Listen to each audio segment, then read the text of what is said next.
Good afternoon, everyone.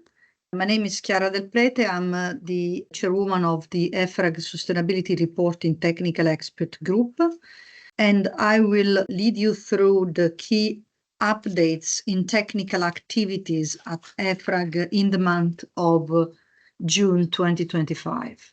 And I would start from what is keeping our groups at the TEG, the board and the secretariat very busy for the intense editing session to prepare the amended ESRS as per the mandate received in the context of the omnibus proposal of the European Commission.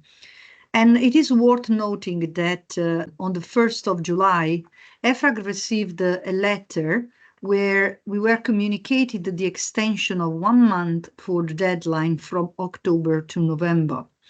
And we welcomed the opportunity to give more time to the stakeholders thanks to this extension. So the expected duration of the consultation moved from 30, 45 days to 60 days. So we now expect to release the exposure draft always at the end of July and to grant 60 days of public consultation. This will lead us to complete the project by the end of November.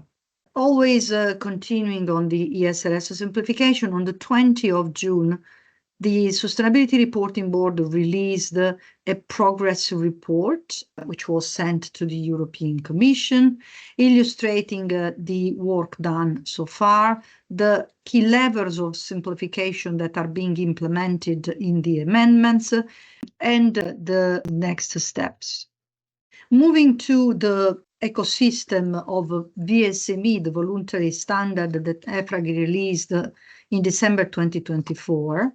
As you know from previous episodes of this webcast, we have a very intense activity in the SME forum, which groups preparers, users, platforms, and initiatives, as well as observers. And we had a plenary meeting of the forum on the 3rd of June. And as also for other meetings, this SME forum is partially public, so you can accede a recording of it accessible in 17 languages.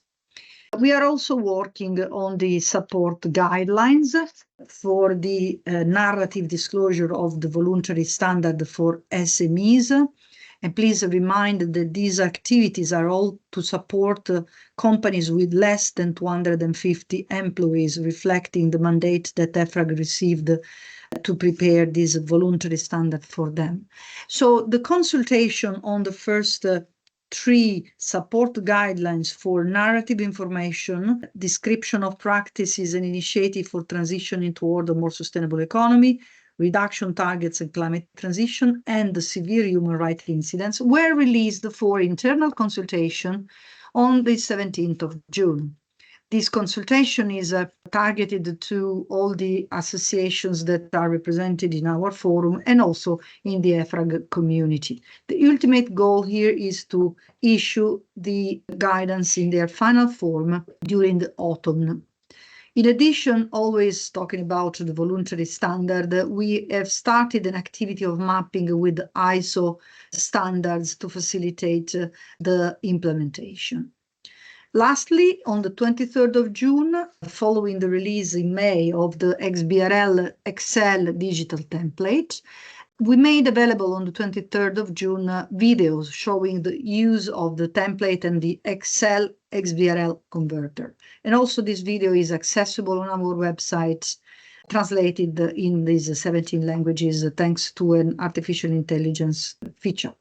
We held on the 18th of June, together with the OECD Center for Entrepreneurship, SME regions and sites, through the platform of Financing SMEs for Sustainability, a closed webinar focusing on reporting frameworks for SMEs, where we presented to the members of this forum the features of our standard. And it's always good to see this high level of attention international to our standard.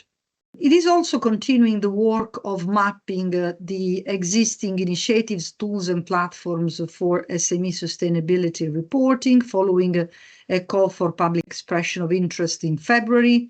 We have received 224 responses, filtered to 99 according to the set criteria. 68 are in operational phase.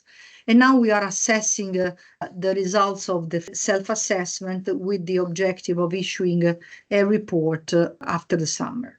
Moving to the technical publications, we issued the final comment letter to the IFRS S2 amendment on greenhouse gas emissions.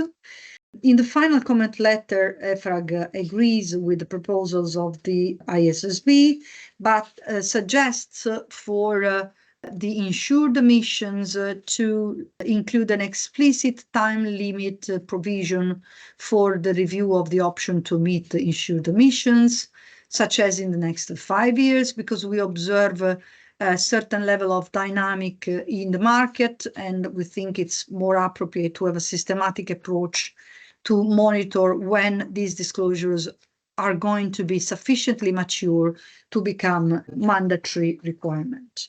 Finally, a brief word on the meetings that took place. They are mainly closed editorial sessions with the board level and at TEG level, but also at the subgroups level of TEG and board to progress with the preparation of the exposure drafts for the amended ESRS.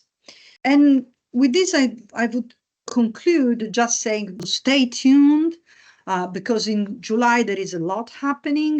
The TEG and the board will approve the exposure draft for consultation, and the plan is to issue the exposure draft on the ESRS simplification by the end of the month.